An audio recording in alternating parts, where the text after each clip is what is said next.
हम दिन भर उसने ये कहा था, उसने कहा था, छोटी छोटी बहसों में फंस करके अपना समय नष्ट कर रहे हैं। इसलिए मैं मानता हूं कि लोग कहते हैं 2014 में कोई आया, मेरा 22 साल का कैरियर है, 5-6 मैंने लोकसभा चुनाव कवर किए हैं। तुफैल भाई, मुझे बनारस जाकर के इलेक्शन कवर करना था। मैंने एयरपोर्ट से जो टैक्सी ली, मुझे होटल तक जाना था, पहले से बुक थी,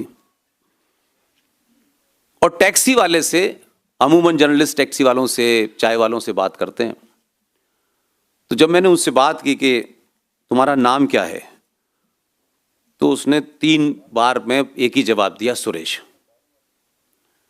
तो मैं उसकी कास्ट जानना चाहता था, तो मैंने कहा तुम्हारी कास्ट क्या है? बोला हिंदू। आप यकीन मानिए, मैं होटल गया, होटल में टैक्सी का पैसा दिया और दूसरी फ्लाइट से दिल्ली आ गया। मैंने कहा अब इस माई के लाल को कोई नहीं हरा सकता। यह बदलाव होने के कारण 14 पैदा हुआ है, और 14 वाले को पता है कि उसकी क्वालिटी क्या है।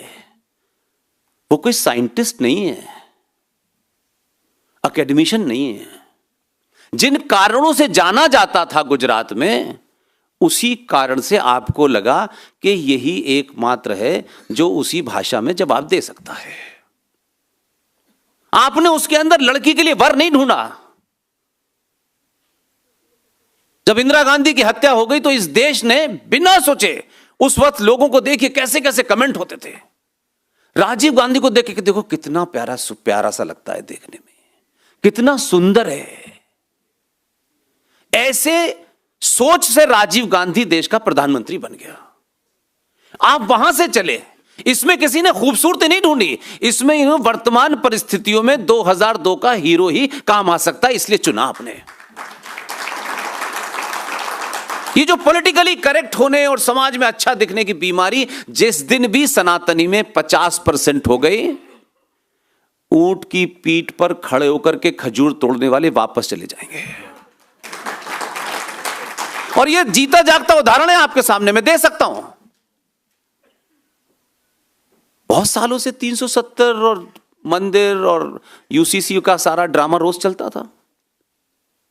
सत्ता पे बैठने वालों को इस बात का एहसास कराना है कि अगर हम नहीं तो तुम भी नहीं।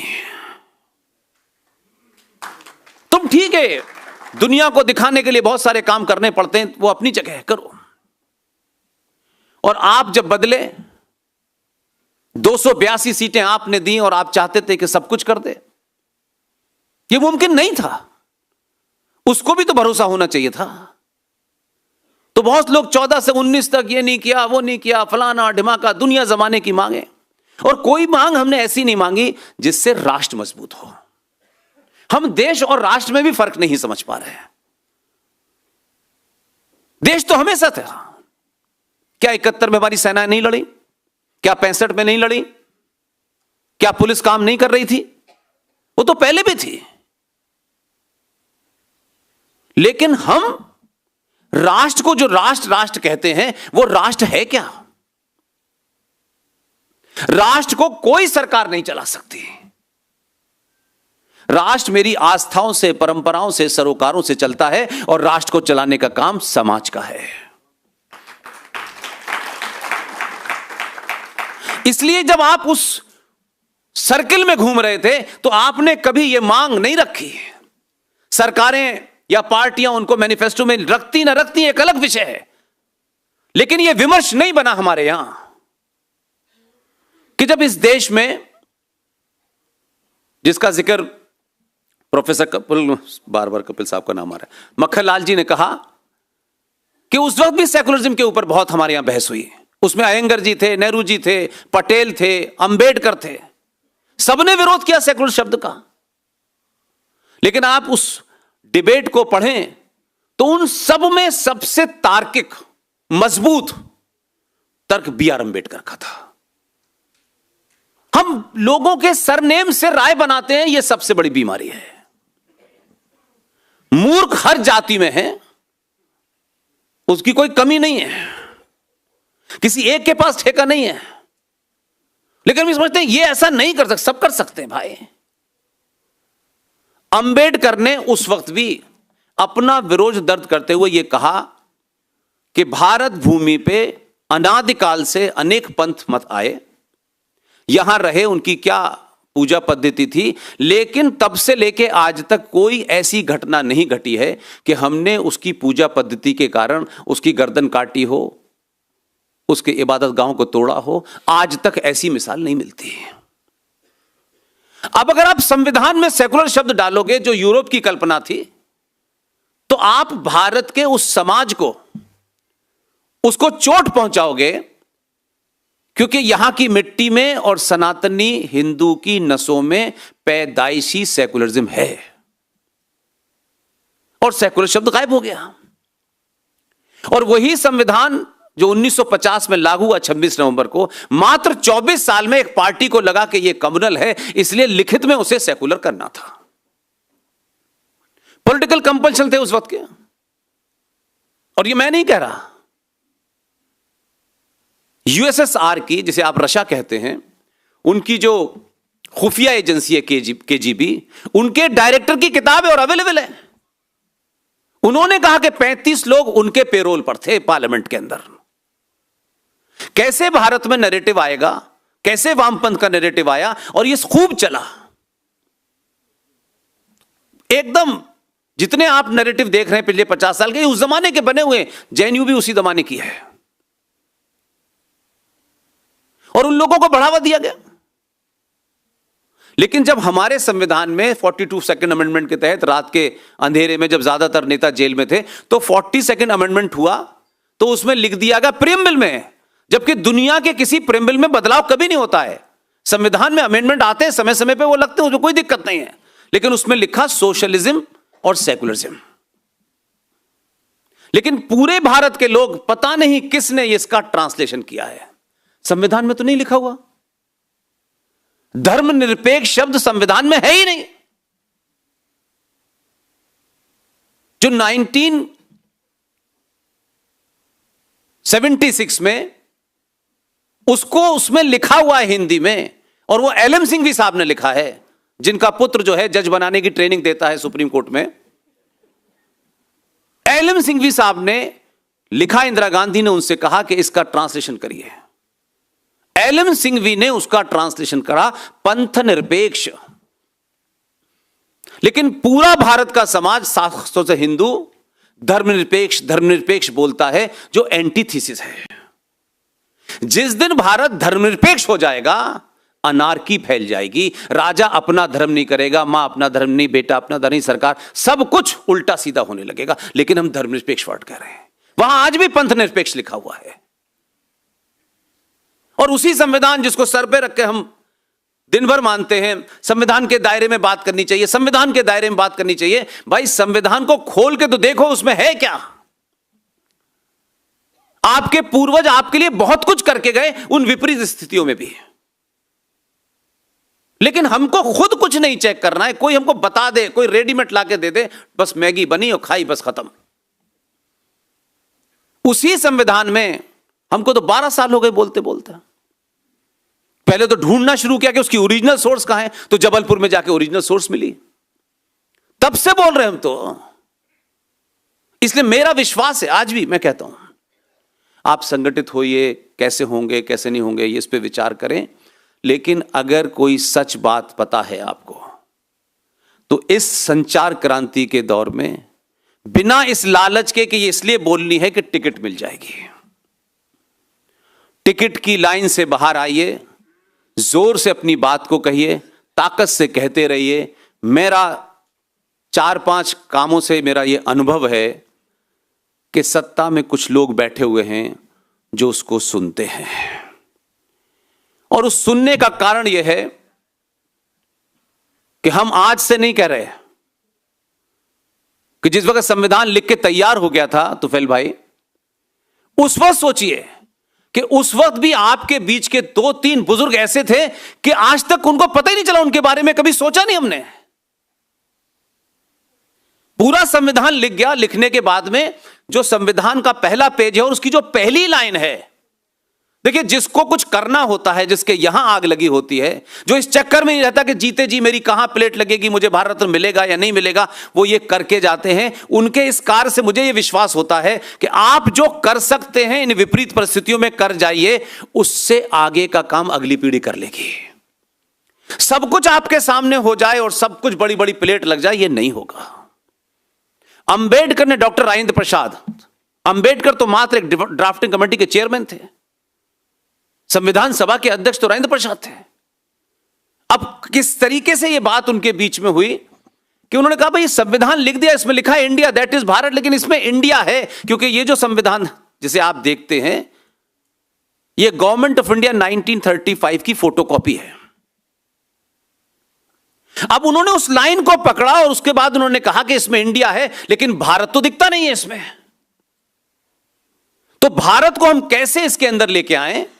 तो दोनों ने मंत्रणा की और बात करने के बाद उन्होंने कहा कि क्या हम अलग अलग जगह, जहां स्टेट के सेंटर से रिलेशन की बात कही गई है, जहां फंडामेंटल ड्यूटीज की बात कही गई है, हम उस तरीके से हमारे अनादिकाल में कैसे वो व्यवस्था चलती थी, उनके कुछ चित्र डाल करके क्या ये करा जा सकता है ताकि आने वाली पीढ़ी समझ जाए कि हमारा इतिहास क्या था। लेकिन संविधान बंद। दुनिया में हम दिन भर यूट्यूब से लेके किस किस चीजों को पढ़ते हैं, अपनी चीज को नहीं पढ़ते हैं। संविधान के पहले पेज पर जो लड़ाई बनारस में विष्णु शंकर जैन और उनके पिताजी हरिशंकर जैन लड़ रहे हैं,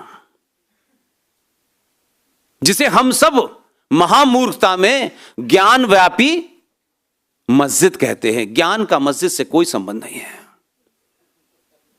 वो ज्ञान व्यापी मंदिर था, लेकिन सबने कहा मस्जिद मस्जिद, तो हम सब कहने लगे।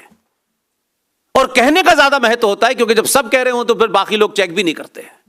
विष्णु शंकर जिस ज्ञान व्यापी मंदिर के अंदर 100 फीट गहरा जहां शिवलिंग मिला है, उस शिवलिंग के सामने 450 साल से जो नंदी इंतजार कर रहा है, उस नंदी की तस्वीर संविधान के पहले पृष्ठ पर बनी हुई है। उसी संविधान के 5वें पेज पर यह बातें आनी चाहिए थी ना भाई। ठीक है, हटा दिया गया, बात अलग है, लेकिन ओरिजिनल संविधान तो मौजूद है। ये जज साहिबान जो संविधान की शपथ लेते हैं, कमाल के लोग हैं ये, और फिर छुट्टी पे चले जाते हैं। रामनवमी की छुट्टी है 10 दिन की, और फिर आकर के जजमेंट देते हैं कि चलो राम पे बात करते हैं कि राम तो काल्पनिक है। तो आपने उन विषय को भी अगर उठाया होता तो देखिए, सभ्यताओं की लड़ाई है, यह मजहब की नहीं कोई। जब आप उसको सभ्यताओं से जोड़ते हैं तो आपका तर्क मजबूत होता है, लॉजिक होती है। नहीं तो ऐसा लगता भाई राम थे, अब थे या नहीं थे, वो आप ही का बच्चा आर्गुमेंट करेगा उनके, यहां नहीं तो भाई यहां बना लो तो क्या फर्क पड़ता है। तो सभ्यताओं के युद्ध में यह लड़ाई चलती रहेगी। यह कोई ऐसा नहीं है कि किसी ने कहा 3 ले लो, कोई आलू प्याज है क्या, 4 मत लो, 2 छोड़ दो, तुम्हारा स्वार्थ हो सकता है 3 का। हम अगर सभ्यताओं की लड़ाई लड़ रहे हैं तो हमारी अगली पीढ़ी लड़ती रहेगी जब तक 42,000 न मिल जाएं वापस। इसलिए कोई भी ये कहता है, वो कितना ही बड़ा आदमी हो, सनातन सभ्यता में पद से कभी कोई बड़ा नहीं होता, ज्ञान से बड़ा होता है। अगर किसी को यह गुमान है कि वो बहुत बड़े हैं और उन्होंने ठेका ले लिया है सारे हिंदुओं का, तो अपने स्वार्थ के कारण इस सभ्यता की लड़ाई में 90 से 80 करोड़ हिंदुओं को मूर्ख मत बनाओ। कल पार्लियामेंट में साबित हो गया कौन इसके पीछे था, कैसे ये युद्ध हुआ। इसलिए ये कोई एक मंदिर ले लिया, 2 मंदिर ले लिए, अब झगड़ा हो जाए, अब भाईजान से कुछ संबंध बन जाए, ये नहीं होता भाई। आप जिन लोगों से अपने संबंध बनाने के लिए आपकी शाम अच्छी गुजर जाए, कुछ सालों अच्छे गुजर जाएं, ये समझौतावादी समाज आपने बनाया। अब जब पहली बार 700 साल के बाद आप हल्के से जागने की, एक डॉट बराबर आपने कोशिश की है, डॉट बराबर, तो आप ही के लोग आपको ज्ञान दे रहे हैं, नहीं नहीं अब ये झगड़ा कब तक चलता रहेगा। क्यों भाई, आप नहीं थे तब भी तो चल रहा था, तो आप ही को क्या जल्दी है, आपको क्या जल्दी है भाई, आप लड़ते लड़ते मर जाइए, खत्म कहानी। हम भी लड़ते लड़ते मर जाएंगे भाई, लेकिन हम इतिहास में अपना नाम उस पंक्ति में नहीं लिखवाना चाहते कि नहीं हमने 3 पे समझौते की मांग की थी ना, हम नहीं लिखवाना चाहते। हमें मालूम है कि बहुत सारी चीजें हमारे सामने नहीं होंगी। क्या राम मंदिर में जो लोग शामिल थे जिंदा है? नहीं है ना, लेकिन उन्होंने अपना काम किया, करके चले गए। लेकिन लिखी जाएगा ना युद्ध में कि वो उस तरफ खड़े थे, इधर नहीं खड़े थे। इसलिए यह युद्ध लंबा चलेगा, इस युद्ध में जल्दबाजी मत कीजिए। राजीव मिश्रा भाई ने बहुत सारी बातें कही हैं, तार्किक कही हैं, लॉजिकल कही हैं, उस पर ध्यान दीजिए। आपको तो आज तक यह भी नहीं पता था कि आपकी असली मांग क्या होनी चाहिए थी। UCC is not an important for me. अगर आप उसकी डिटेल में जाएंगे तो आपको नुकसान होगा। लेकिन एक बना दिया नैरेटिव कि यूसीसी आ जाने से कुछ, भाई इस देश में सुअर पालन के लिए सब्सिडी दी जाती है और सुअरों को सब्सिडी दी जाती है।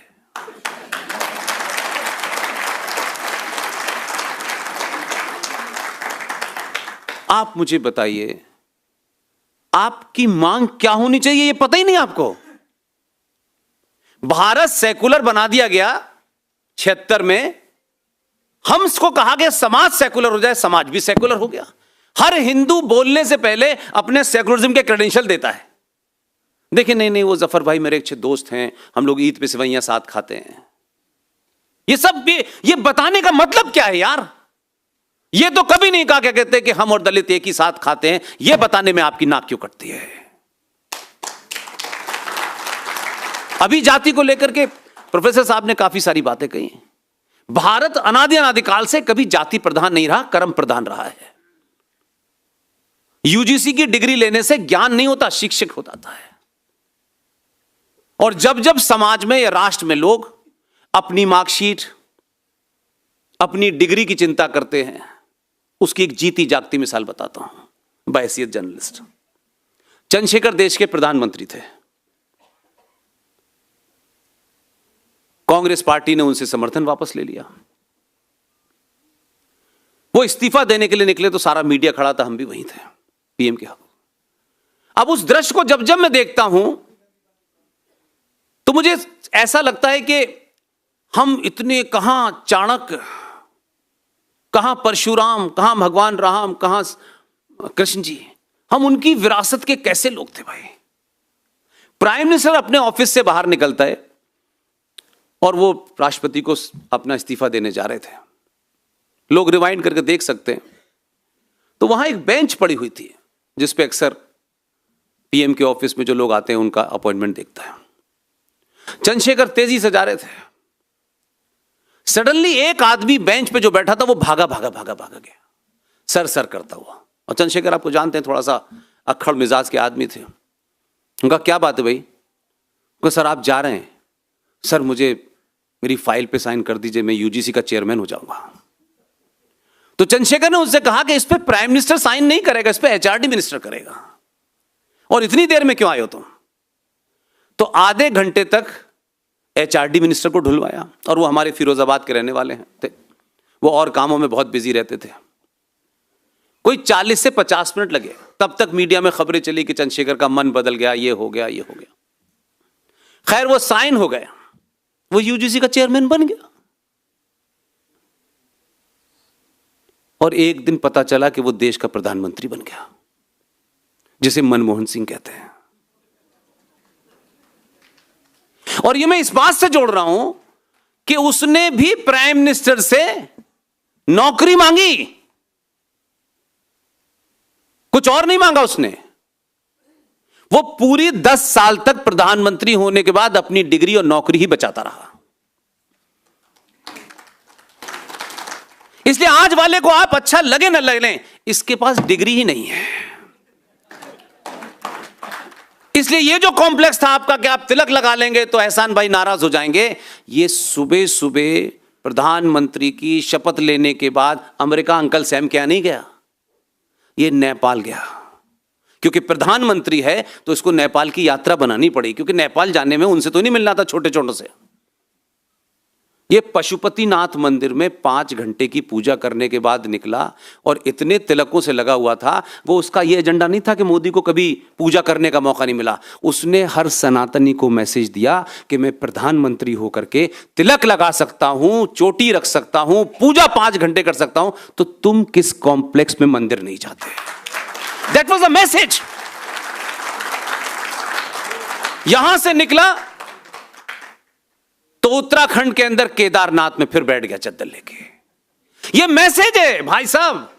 15 साल मुख्यमंत्री रह के आया है, दुनिया की हर जगह जा सकता है, पैसा है, रुपया है, कोई दिक्कत नहीं है। उस मैसेज को आप, पता नहीं, कुछ लोग कह रहे हैं नौटंकी है, हमारे लोग कह रहे हैं अरे नौटंकी कर लेते कम से कम पिछले 100 साल से, वो भी नहीं कर पाए। और इतनी उसने पूजा की। और आप सोच सकते हैं कि संविधान के पद पर शपथ लेने के बाद कोई आदमी भगवान मर्यादा पुरुषोत्तम राम की प्राण प्रतिष्ठा के अंदर जजमान भर के बैठे। ये आपको मैसेज है, मुझे मैसेज है। और इतना मंदिर घूमा है कि जो दूसरा है उसने कुर्ते के ऊपर ही जनेऊ पहन लिया है। और जब तक वो जनेऊ पहन के कुछ और करे वो तीसरी जगह चला जाता है। अब उसकी समझ में नहीं आ रहा, मंदिर जाऊं तो गाली खाऊंगा, नहीं जा रहा हूं तो पहले गाली खाऊंगा, जनेऊ अंदर पहनूं बाहर पहनूं, कभी तिलक लगा रहा है, कभी कुछ कह रहा है। जो उसके एक्शन से आधा पागल कर दिया उसको। अब उस पागलपन में वो अगर ये कहता है कि मैं आलू से सोना बनाऊंगा तो उसे माफी है। मैं ये पूरी बात आपको इसलिए नहीं सुना रहा, ये सब देखी होगी। मैं बार बार कह रहा हूं, आप अपने लोगों पे भरोसा कीजिए।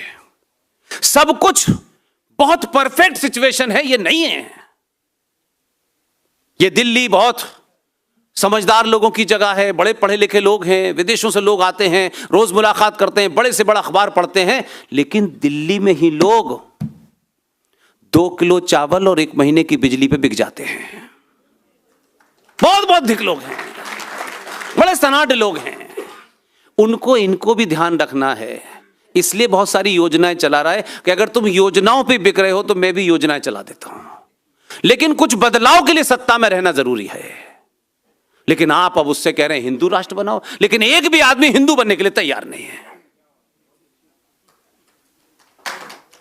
और रोज एक मतलब अपने घर में इतने काम नहीं जितने मोदी को रोज काम गिना देते हो आप। तो मेरा कहना यह है कि भाई बदलाव, मैं ये मानता हूं कि आप बदले ना तो 2014 पैदा हुआ और आपके बदलने का एहसास हुआ तो 2017 पैदा हो गया। क्योंकि कुरान मजीद ये कहीं फरमाता है, अब क्योंकि ये बचपन का पढ़ा हुआ है तो कंटेंट याद है, आप उससे बहुत ज़्यादा पूछेंगे तो यहाँ एक्सपर्ट लोग हैं, अंबर जैदी हमारी बहन यहाँ मौजूद हैं। कुरान में एक जगह कहा गया है कि वो अल्लाह अपने बंदों से ये कह रहे हैं कि मैंने तुम्हें ज़मीन पे भेजा है, तुम्हारे लिए सब कुछ है, लेकिन मैंने तुम्हें इंस्ट्रक्शन दिए, कुछ हिदायत दी हैं, तुम्हें उसी का पालन करना है। और उसमें वो ये कहते हैं कि अगर तुम ये नहीं ऐसा करोगे तो मैं जमीन पर ऐसे लोग भेजूंगा जो तुम्हें सही रास्ते पे ले आएंगे। अब कुरान मजीद ने यह नहीं बताया था कि आधा आस्तीन वाला 2014 में भेजूंगा, ये नहीं बताया। इसने काफी योजनाएं चला के समझाने की कोशिश की, ये नहीं माने तो उन्होंने 2017 में यूपी में भेजा। उसकी कुछ सुनी कुछ नहीं सुनी तो 2019 में गुजरात से एक और भेजा। तो यह सिलसिला इसलिए नहीं है कि वोट की जीत है, यह सिलसिला इस बात को बताता है कि सनातनी हिंदू अपने लालच जातिवाद से ऊपर उठेंगे तो सत्ता पे ऐसे लोग ही बैठेंगे। इसलिए मैं आप सबसे कहता हूं, मैं किसी, आप जानते हैं मेरा किसी पार्टी से कोई दूर दूर तक संबंध नहीं है। इनके यहां भी बहुत सारे हैं जो कड़ी निंदा करते थे, उनको भी मैंने खूब तबीयत से, मुझे कोई फर्क नहीं पड़ता। आप 5 साल में आपको ब्राह्मण, ठाकुर, बनिया, ये वो जो कुछ रहना है रही है, या आपकी जाति पहचान हो सकती है। सब कुछ हो, हजारों विरोध हो, मैं कह रहा हूं पार्टी लाइन पे भी विरोध हो। आपका पार्टी लाइन पे विरोध है, जिन्होंने पहला सिपारा दूसरा सिपारा पढ़ा है उनको मालूम है कि किसको जिताना है। आप इस पार्टी में चले गए तो पार्टी के नाम पे आपका सनातन चला गया, आपकी आइडेंटिटी बदल गई क्या? भगवान राम कुछ बदल जाएंगे अगर दूसरी पार्टी में चले जाएंगे? अगर आस्थाओं को बचाना है, सभ्यताओं को बचाना है, तो सरकार में फिर उन्हीं लोगों को चुनिए। और 700 साल के बाद आप चाहते हैं कि एकदम परफेक्ट सरकार आ जाए, सब कुछ हो जाए, राम राज नहीं होगा।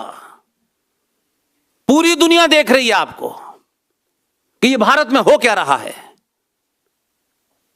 आप मैसेज देने का तरीका देखिए। G20 तो पहले हमने तो नॉन अलाइंड का सुना था अपने जमाने में, G20 हुआ। मैसेज कैसे देते हैं, दुनिया को कैसे बताते हैं कि हम कौन हैं, उसके लिए इंडिया गेट नहीं दिखाया उसने।